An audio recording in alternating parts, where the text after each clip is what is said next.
ओम माँ लक्ष्मी देवाई नमः। मैं सीता प्रजापति आज लेके आई हूँ माँ वैभव लक्ष्मी व्रत कथा। एक बड़ा शहर था। इस शहर में न जाने कितने ही लोग रहते थे।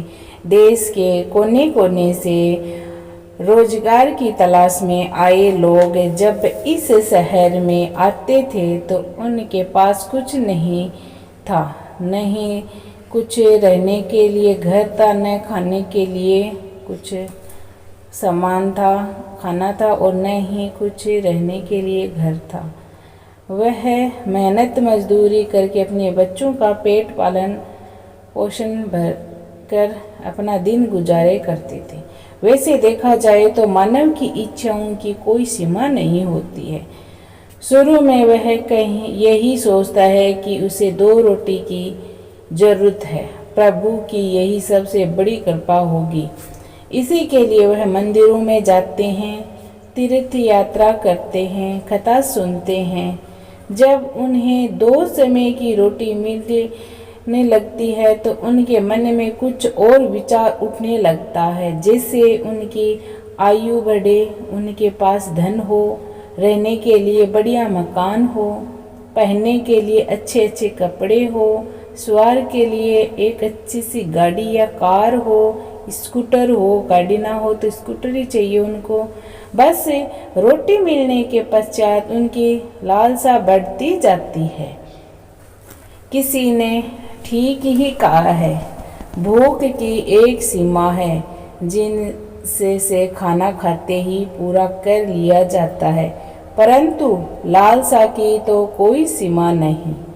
मानव जीवन की भी एक सीमा है। लाखों करोड़ों के सपने, सुख शांति और मौज मस्ती की आशाओं की तलाश करने वाले इंसान यह भूल जाता है कि यह दूसरा उसे मृत्यु की ओर लिए जा रहा है। मानव जीवन इतना बड़ा कहाँ है जिस पर हम भविष्य का इतना बड़ा बोझ लाद देते हैं। हम काम, क्रोध, लोभ, मोह एवं अहंकार में अंधे होकर उस प्रभु, उस महाशक्ति को भी भूल जाते हैं जिसने इस संसार में जन्म दिया है। जो जीवन देता है वह ही मृत्यु भी लेता है। कलयुग में तो ऐसा ही होता है। पाप की परछाई लंबी और गहरी होने लगती है, धर्म व्यापार बन जाता है, अधर्मी सुख फलते हैं, फूलते हैं। इससे बड़े शहर में तो धर्म कर्म और अधर्म अधिक था। इसी शहर के एक मोहल्ले में राधा और गोपाल पति पत्नी के रूप में रहते थे। उनका छोटा सा एक घर था, यानी कि उस घर पर एक छोटा सा मकान था। उसी में रसोई, उसी में सोना, उसी में खाना, उसी में ही रहना, यही था उनका घर। गोपाल की किसी मिल में नौकरी करता था। राधा घर का सारा काम काज करती थी। इसने छोटे से घर को भी इतना साफ सुथरा और सजा रखा था कि मोहल्ले की औरतें भी अक्सर कहती थी, घर की सफाई रखना तो हमारी राधा बहन से सीखे। यह बात तो राधा भी जानती थी। इस शहर में अच्छे लोग कम और बुरे अधिक हैं।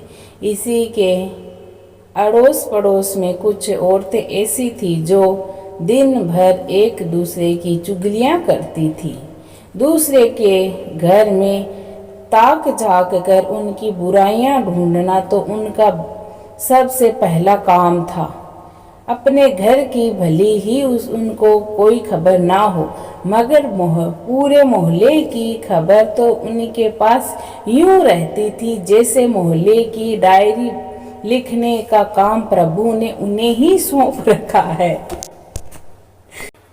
राधा को उन्हीं की यह बात पसंद नहीं थी।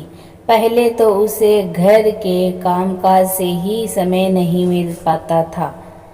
दूसरा, बात यह है कि उसका पति की वह बहुत सेवा किया करती थी और पति की लंबी आयु के लिए उन्नति के लिए ईश्वर की उपासना करती थी।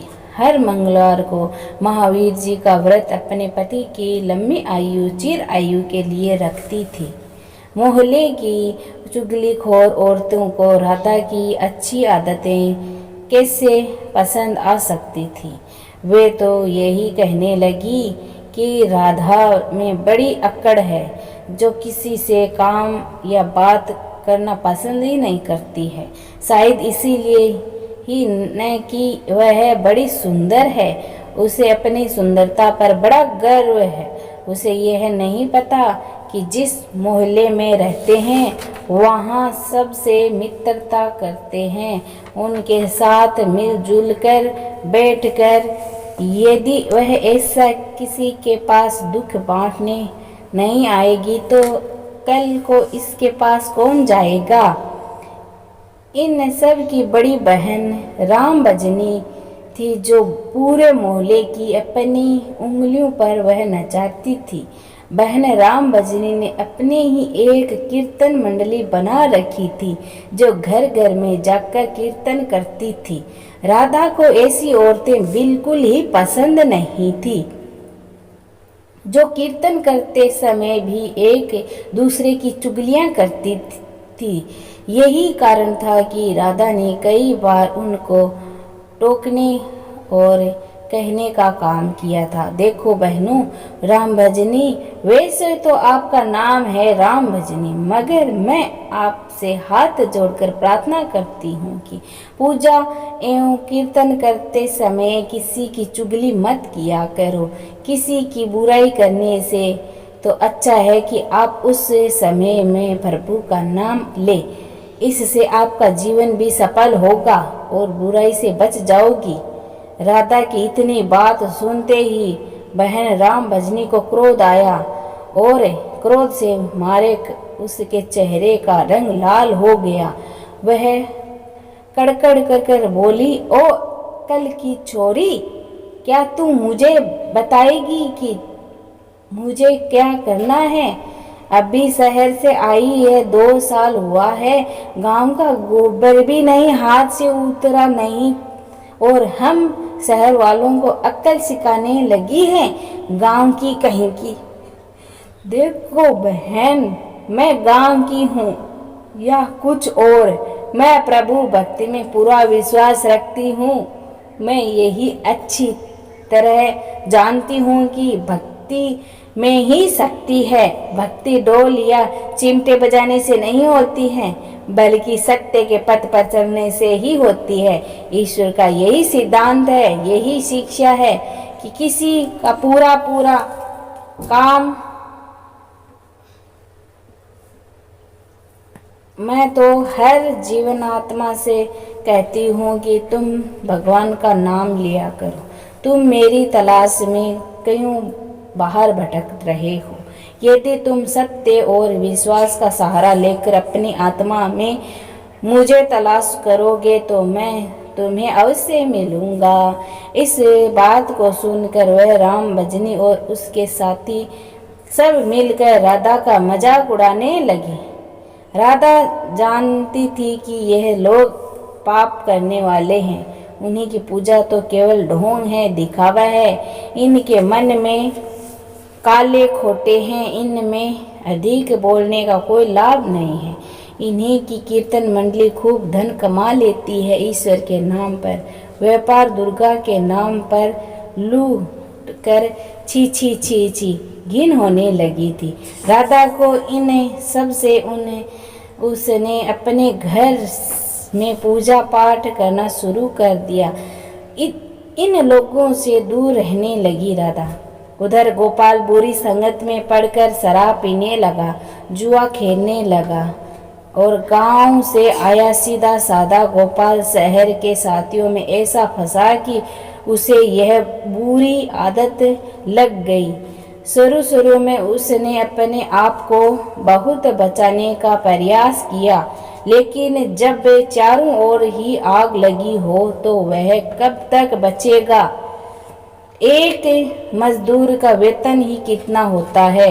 सारा मास मेहनत करने पर जो कुछ उन्हें मिलता है उससे घर की 2 समय की रोटी चल सकती है। मकान का किराया, दुकान का किराया, कपड़े लेते, यह सब कुछ उस वेतन से ही तो चलता था।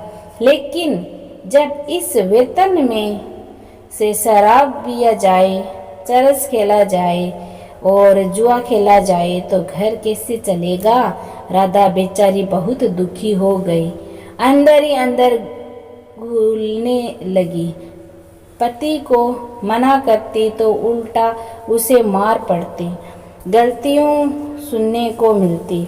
घर में आकर वह इतना हाय हल्ला मचा देता कि लोगों को उनका मजाक उड़ाने का मौका मिल जाता। वह अंदर ही अंदर टूटने लगी, हर समय उदास रहने लगी। अपने मन की तलाश को शांत करने के लिए आंसू बहाती रहती थी। इस प्रदेश में उसका कौन सा था जो उसका कोई सहारा था। वह तो अकेली पड़ गई थी। ले देखकर उसे प्रभु का सहारा ही तो था। माँ दुर्गा की उसने सहारा देगी, उसने विश्वास नहीं छोड़ा माँ में। माँ लक्ष्मी तो इस घर से रूठ ही चुकी थी। गोपाल ने घर के बर्तन तक बेच डाले थे। इतने बड़े संकट में भी उसने प्रभु पर विश्वास नहीं छोड़ा, माँ दुर्गा की उपासना नहीं छोड़ी। उसे पूर्ण विश्वास था कि एक दिन माँ उसके सारे संकट दूर करेगी। एक दिन जब घर में खाने को कुछ नहीं था, वह 2 दिन से भूखी थी। जिस दुकान से खाना पीने का सामान उधार मिलता था उसने इसीलिए उधार देने से मना कर दिया, क्योंकि उसने पिछले रुपए नहीं दिए थे।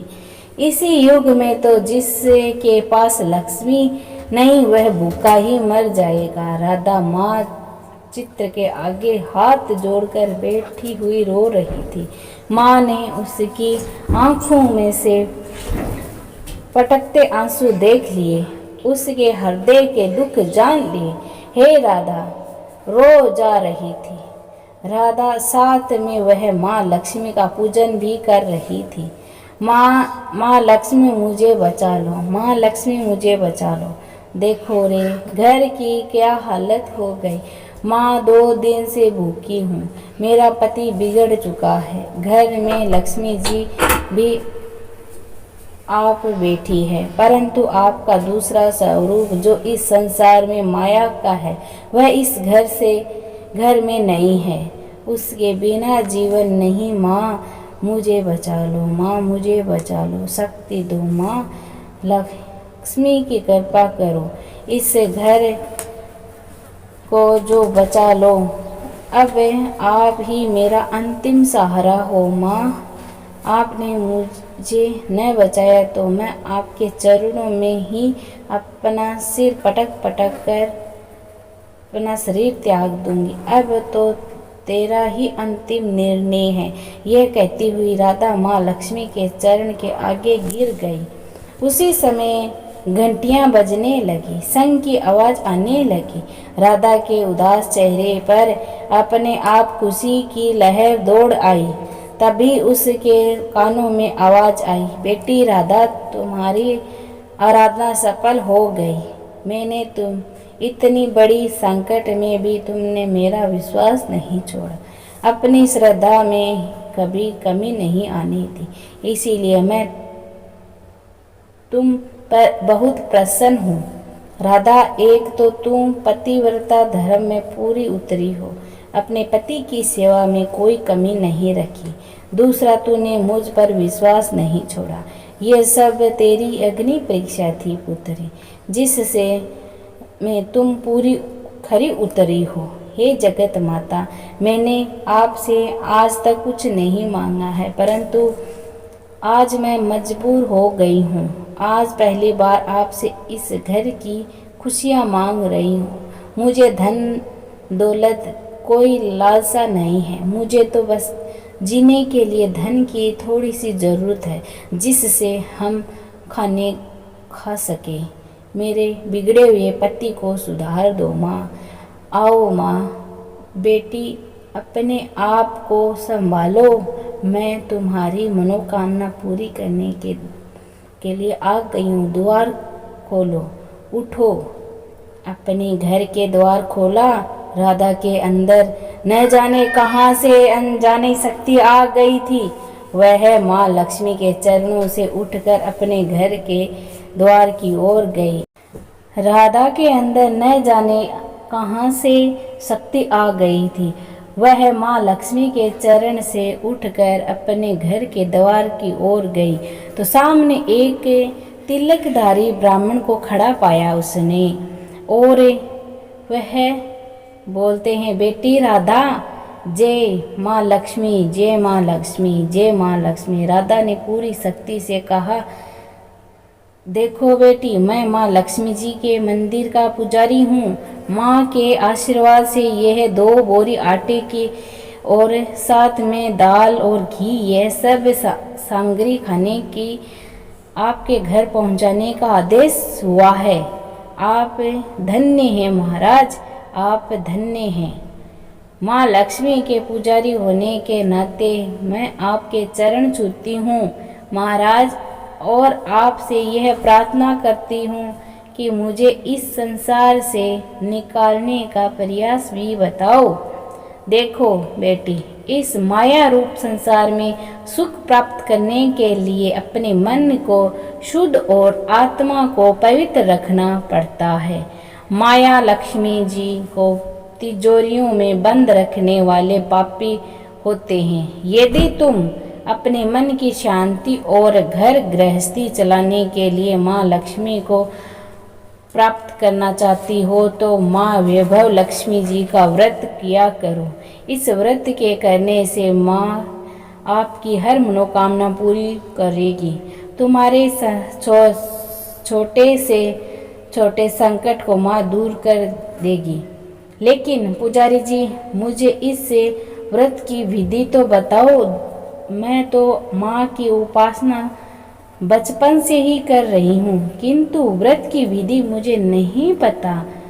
देखो बेटी, माँ लक्ष्मी जी का व्रत बहुत सरल है। इस वैभव लक्ष्मी व्रत कहते हैं इसे। जो प्राणी सच्चे मन से इस व्रत को करने लगते हैं, उनकी सारी मनोकामनाएं पूर्ण हो जाती है। उसे हर प्रकार के सुख संपत्ति प्राप्त होती है। इस व्रत को विधि पूर्वक करने से ही इसका फल मिलता है। जो लोग इस व्रत को विधि पूर्वक नहीं करते हैं, उन्हें कोई फल तो नहीं मिलता, बल्कि वे अपने मन की शांति खो बैठते हैं। कई पाखंडी और धोखेबाज यह कहकर फिरते हैं कि सोने के गहनों की हल्दी कुमकुम से बजा करो, बस व्रत हो गया। परंतु ऐसा नहीं है। कोई भी व्रत जब तक अपनी विधि अनुसार नहीं किया जाता, उसका फल शून्य ही होता है। यह सब कुछ भी अपने आप पर निर्भर रहता है। वैसे घर में यदि सोना हो तो व्रत रख कर उसकी उपासना जरूर करें। माँ लक्ष्मी जी का व्रत शुक्रवार को रखना चाहिए। सुबह उठकर नहा धोकर साफ सुथरा कपड़े पहनकर दिन भर माँ की उपासना, हर समय माँ मुझसे यही शब्द निकलना चाहिए, जय माँ लक्ष्मी, जय माँ लक्ष्मी। शाम के समय पूर्व दिशा की ओर मुख करके आसन पर बैठ और माँ लक्ष्मी जी की मूर्ति या चित्र की उसी स्थान पर रखे। आगे चावल की ढेरी लगाए। एक खुली प्लेट में सोने के जवारे रखें। यदि सोने के जवारे न हो तो चांदी के भी काम चलाया जाएगा। माँ लक्ष्मी के चरणों में गुलाब के लाल फूल अर्पण कर दे और धूप के साथ साथ देसी घी का ज्यों ही दीपक लगाए। वैसे तो माँ लक्ष्मी के अनेक रूप है, परंतु इन सब की नींव श्री यंत्र है। जो माँ के भक्त श्री यंत्र के दर्शन कर लेते हैं, समझ लो होने माँ के हर रूप के दर्शन कर लिए। इसलिए माँ पूजन के समय श्री यंत्र को मत भूलना। सबसे पहले प्लेट में रखे ज्वारे को हल्दी का टीका लगाकर 5 बार बोले, जय माँ वैभव लक्ष्मी, जय माँ वैभव लक्ष्मी, जय माँ वैभव लक्ष्मी, जय माँ वैभव लक्ष्मी, जय माँ वैभव लक्ष्मी, हमारी खाली झोली भर दो माँ। इसके पश्चात घी, आटे और चीनी को भूनकर बनाया गया प्रसाद, जिसमें केले के टुकड़े काट और माँ लक्ष्मी की आरती करके उस प्रसाद को लोगों में बांट दे। बांटते समय भी आपकी जुबान पर माँ लक्ष्मी की जय जयकार जरूर होनी चाहिए। यह व्रत निरंतर 21 या 51 रखते हैं। सूर्य अस्त होने के पश्चात माँ की उपासना करके जब प्रसाद बांटे तो आप भी भोजन ग्रहण कर सकते हैं। माँ के आगे रखे चावलों को सब पक्षियों में डाल दें। व्रत रखने वाले हर भक्त के लिए यह जरूरी है कि श्री वैभव लक्ष्मी व्रत कथा का पाठ करें और लोगों को भी कथा सुनाएं। इससे और अधिक पुण्य मिलता है। यह सारे व्रत जब विधि पूर्वक पूरे हो जाए तो इससे के फल स्वरूप प्राणी की इच्छा पूरी हो जाती है। माँ लक्ष्मी स्वयं उनका कल्याण करती है। उनके घर में सुख ही सुख मिलते हैं। धन तो आता ही है, परंतु जिनके घर में संतान न हो उनके लिए यह व्रत वरदान से भी कम नहीं है। जब व्रत संपूर्ण हो रहे हो तो अर्थात 21वां या 51वां व्रत जब रखे तो उस दिन 7 छोटी बच्चियों को घर पर बुलाकर उन्हें भोजन बनाकर मनपसंद भोजन खिलाएं। फिर कन्या को चांदी का अथवा गिफ्ट का कोई एक सिक्का दे, 1 रुपया दे, दक्षिणा दे। उनकी दिन माँ लक्ष्मी की श्री वैभव लक्ष्मी व्रत कथा की 108 या 51 प्रतियां माँ के भक्ति को अपने हाथों में बांटें। यदि इतनी पंक्तियां की शक्ति न हो तो 11 तो अवश्य ही बांटना चाहिए। माँ की प्रतिमा के आगे बैठे दोनों हाथ जोड़कर उनके प्रार्थना करते हुए कहें, हे माँ लक्ष्मी, आपकी और प्रभु की कृपा से मैंने अपने व्रत विधि पूरे कर लिए हैं। इसलिए हे माँ, आप हमारी इच्छा पूरी करो, हमारी मनोकामना पूरी कर दो माँ। हमें सदा सुख से रखा करो माँ, हमारे परिवार को सुख देना माँ। बस बेटी, यही प्राणी के लिए कल्याण मार्ग है। तुम भी इस श्री वैभव लक्ष्मी व्रत करो, तुम्हारी पति भी ठीक हो जाएगा और तुम्हें धन भी मिल जाएगा। तुम सदा कष्ट मुक्त रहोगी। यह कहते हुए पुजारी जी तो चले गए।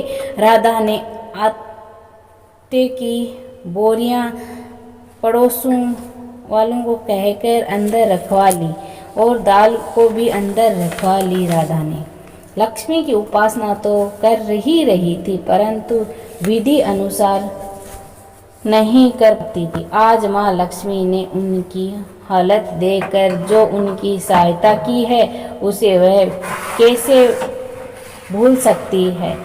सहसा उसे ध्यान आया कि कल शुक्रवार है, मैं कल से ही माँ की 21 व्रत आरंभ करूंगी। दूसरे ही दिन से राधा ने शुक्रवार की व्रत कथा आरंभ कर दी और कथा माँ का व्रत रखा। सारा दिन माँ की आरती करती रही। फिर उसने रात्रि के समय श्री वैभव लक्ष्मी व्रत कथा पाठ करके घर पर आए पति के चरण छूकर उसे प्रसाद खिलाया तो उसके पति ने उसे प्यार से सीने से लगा लिया और कहा, मेरी राधा, तुम तो सचमुच देवी ही लग रही हो। मेरी राधा, तुम तो सचमुच ही देवी लग रही हो। मैं ही पापी था जो आज तक देवता न बनकर राक्षस बन रहा हूँ, लेकिन आज मेरी आँख खुल गई है। अब मुझे अपनी भूल का एहसास हो गया है। मैं आज माँ लक्ष्मी के चरणों में बैठकर यह प्रतिज्ञा करता हूँ कि मैं कभी शराब नहीं पीऊँगा, न कभी जुआ खेलूँगा, न ही गंदे और बुरे लोगों की संगत में बैठूँगा। मैं तुम्हें कभी दुख नहीं दूँगा। मेरे देवता, मेरे प्राणनाथ, माँ लक्ष्मी की कृपा से आप सुधर गए तो मुझे सारे संसार के खजाने मिल गए। आज मैं कितनी खुश हूँ। माँ ने मेरा उजड़ा हुआ घर बसा दिया, मेरा सुहाग मुझे मिल गया। अब मैं 21 व्रत पूर्ण करके श्री वैभव लक्ष्मी व्रत कथा 21 प्रतियाँ माँ लक्ष्मी भक्तों को बांटूंगी, ताकि उनका भी मेरी ही भांति कल्याण हो जाए। गोपाल ने अपनी पत्नी का हाथ पकड़कर कहा, देखो राधा, जिस माँ लक्ष्मी ने मुझे पाप के संगत से निकाल दिया है, मैं अभी उन्हीं के 21 व्रत करूँगा, सदा घर में उनकी पूजा करता रहूँगा। राधा ने अपने पति के चरणों में अपना सिर रखकर कहा, मेरे देवता, आज मैं बहुत प्रसन्न हूँ। माँ लक्ष्मी की कृपा से मुझे आज नया जीवन मिल गया। बोलो माँ वैभव लक्ष्मी की जय हो, माँ लक्ष्मी मैया वैभव की जय हो। अब पढ़ेंगे हम आरती माँ वैभव लक्ष्मी की। ओम जय लक्ष्मी माता, मैया जय लक्ष्मी माता, तुमको निस दिन सेवत हर विष्णु विधाता। ओम जय लक्ष्मी माता, उमा रमा ब्रह्माणी, तुम ही जग माता, सूर्य चंद्रमा ध्यावत नारद ऋषि गाता। ओम जय लक्ष्मी माता, दुर्गा रूप निरंजन, सुख संपत्ति दाता, जो कोई तुमको ध्यावत रिद्धि सिद्धि धन पाता। ओम जय लक्ष्मी माता, तुम पाताल निवासिनी, तुम ही सुखदाता, कर में प्रभाव प्रकाशनी, भवनिधि की त्राता। ओम जय लक्ष्मी माता, जिस घर में तुम रहती तह सब सद्गुण आता, सब संभव हो जाता, मन नहीं घबराता। ओम जय लक्ष्मी माता, तुम बिन ये गन होते, वस्त्र न कोई पाता, खाने पाने का वैभव सब तुम से ही आता। ओम जय लक्ष्मी माता, शुभ गुण मंदिर सुंदर, शीरुध दी जाता, रतन चतुर्दश तुम बिन कोई नहीं पाता। ओम जय लक्ष्मी माता, महालक्ष्मी जी की आरती जो कोई नर गाता, उरे आनंद समाता, पाप उतर जाता। ओम जय लक्ष्मी माता। बोलो माँ लक्ष्मी माँ की जय हो।